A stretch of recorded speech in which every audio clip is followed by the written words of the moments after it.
So, good day everyone. My name is Jason Policarpio and let's discuss about the proper use of PPE or personal protective equipment for welders. But before ta mag-start ato sa kuan sa ta kadyot og kanong prayer and energizer para ganado ang atong discussion karon. So, in the name of the Father, and of the Son, and of the Holy Spirit. Amen.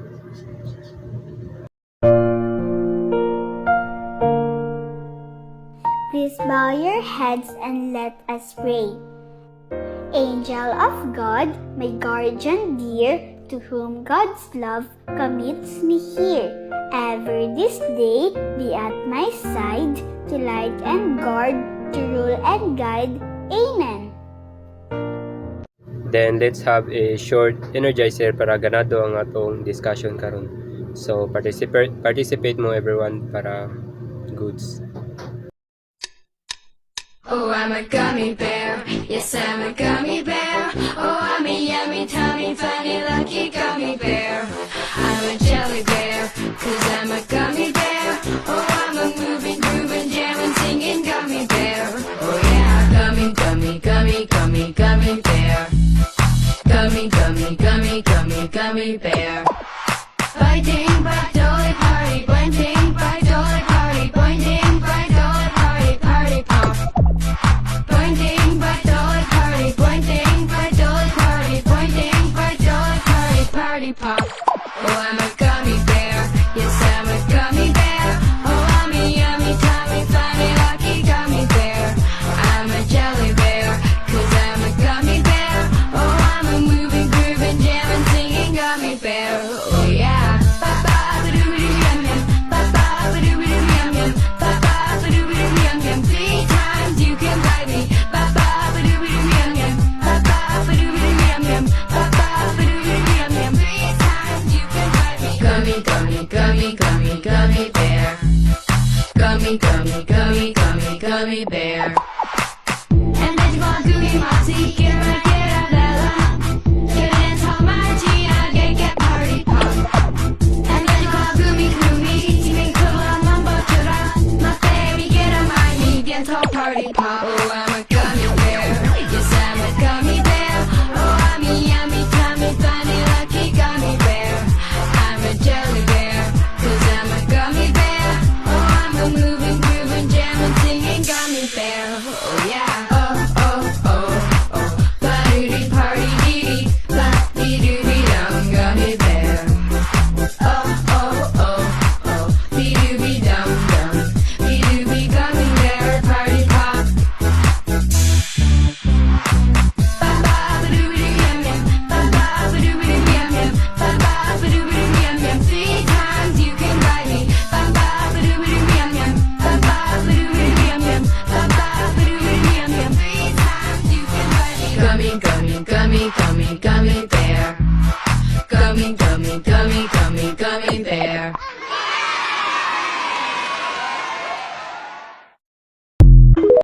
So, proper use of PPE or personal protective equipment for welders. So, lesson objectives.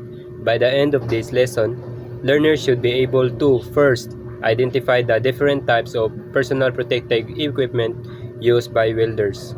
Second, explain the importance of using PPE for safety sa mga atong mga welders or kita welders man ta. And third, and lastly, demonstrate the proper use and care of welding PPE. So, mga siya no? Then, introduction. Welding can be dangerous due to sparks, heat, and fumes. So, ang welding no, delikado gid no tungod sa kanang sparks, sa kainit ug sa kanang mga fumes nga makadaot sa atong baga. So, using the proper personal protective equipment or PPE helps protect welders from injuries. So, ang kaning discussion kay highlights the importance of PPE and how it should be used correctly to ensure safety at work. So, arita sa importance of personal protective equipment for welders. So, PPE reduces inhalation of harmful fumes and smoke. So, sa paggamit og sakto sa kanang PPE kay makarida siya sa inhalation sa kanang harmful nga makadaot sa tumbaga like kanang mga fumes nga pagawas kanang welder ta and kanang smoke. So it ensures a safer working environment for everyone in the welding area. and also it prevents eye injuries from bright welding arcs. It also helps avoid long-term vision problems caused by UV exposure. So kana mag-welding na no kay nam na siya gipagawas na kanang kuno hayag istanan nya kana kay makadaot na siya sa mata. So banto mo gamit ta og banto mo ato hisgutan karon ang sakto nga paggamit sa PPE para ma-avoid ang kaning mga damage sa atong mata. Then PPE reduces inhalation of harmful and it shows safer working environment in the welding areas. Nabalik nung reg na sayo pero kani. So arin na sa common PPE or personal protective equipment for welders. First kay welding helmet or face shield. A helmet or face shield protects the welder's face and eyes from sparks, heat, and UV or ultraviolet rays produced during welding. So katong giingon ako ganiha nung kuan nga makadaot gyud ang welding sa atong mata og dili ta mo gamit og welding helmet or face shield, no? Mao na siya. So masabtan naman ni siyang face shield mo na gamit na nga i-cover sa atong kuan sa atong naong, and mao na siya. Next is safer goggles. Goggles provide additional eye protection from flying debris, sparks, and fumes that the helmet may not fully cover. So ang kanang helmet dili na siya kuan, like dili na siya fully cover, so dapat mo gamit ta og safety goggles.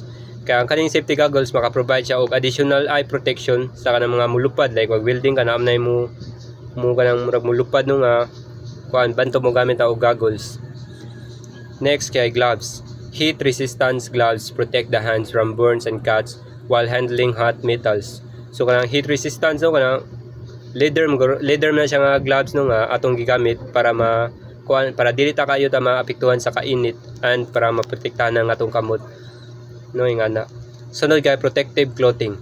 Flame resistant jacket, aprons, and pants shield the body from sparks, hot metals, and UV exposure. So labot na dira ang kuano like kanang aprons. So naasa kanang apron ang kanang kukiri na sa sa welding. So ang kanang apron kay kuano siya flame resistance, like kanang mag-welding kano. Yan am kuano mo like i-welding nimo sa metal kay naam gid na siya kuan mulupad. So ang kanang ara siya mo sawon sa kanang kuan aprons. Also sa pants same na sila kuan. Sunod kay boots. Steel toe and heat resistance boot protect the feet from heavy objects and hot metals. So kanang steel toe no kay gahim na siya nga sapatos and like bugat na siya metal no. Nyog matagakan nga na kay sakit jud na banto mo gamit ta og steel toe.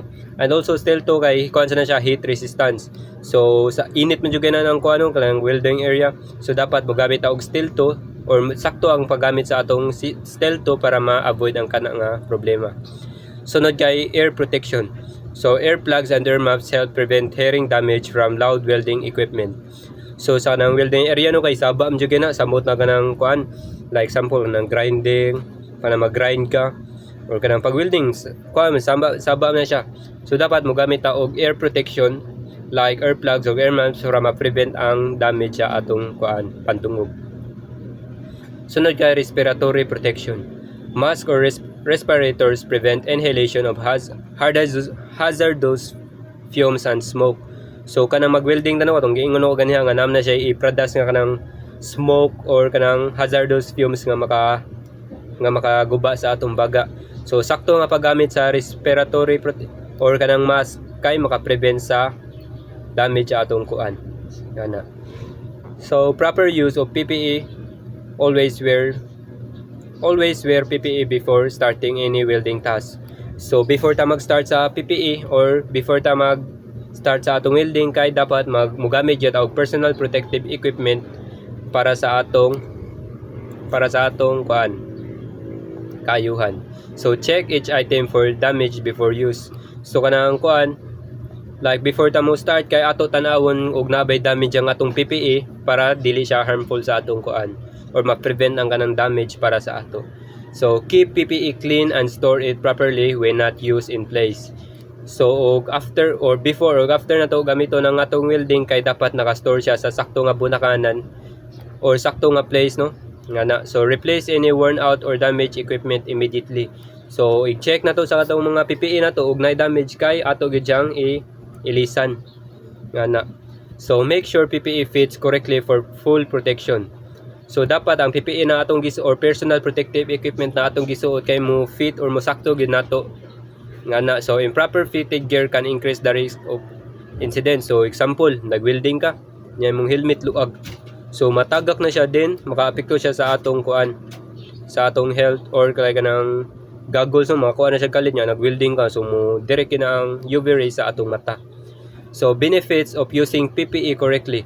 Proper use of PPE prevents burns, eye injuries, and other accidents. So sakto nga paggamit sa personal protective equipments kay maka-prevent sa kanang pagkapaso sa eye injury and lain pa nga mga aksidente. And it also reduces the chance of long-term health problems like kanang baga, no? So dapat nakay gamito na lang ang mask kay ang kanang baga long-term health problem ganyan siya. Ya delikado siya ba. Ana. It promotes a safe working environment for all welders and co-workers. So og na kay PPE kay maka-promote siya og kanang like kanang safety nga working environment nga na. Dili lang para sa atong welders and also atong mga co-workers. So using PPE correctly allows welders to focus on their work efficiency. Reduces downtime caused by injuries. So og wala kayo injury mga hitabo kay mas less ang time nga mabuhat nato ang atong buhatonon.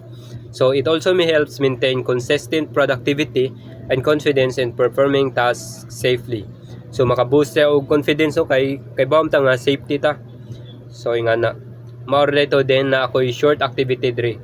So sa ako short activity kay write a short paragraph consist of 5 to 7 sentences about what you have learned from the discussion of proper use of PPE for welders. So share your thoughts on why safety is important, how PPE protects workers, and any insights you gain about being responsible at work. So ibutangan na nato siya sa kuano sa yellow pad. Like magbuta mo o maghimo mo og short paragraphs like pwede ra 5 to 7 or ganahan mo mas dako kay pwede ra pod like sa kanang imong nakatunan sa atong discussion karon like proper use of PPE for welders, and i-share inyo mga thoughts kung nganong importante ang paggamit og personal protective equipments para sa ato nga mga welders o unsaon sa PPT para maprotektahan ng mga welders and imong like kanang insights sa kuan being responsible at work.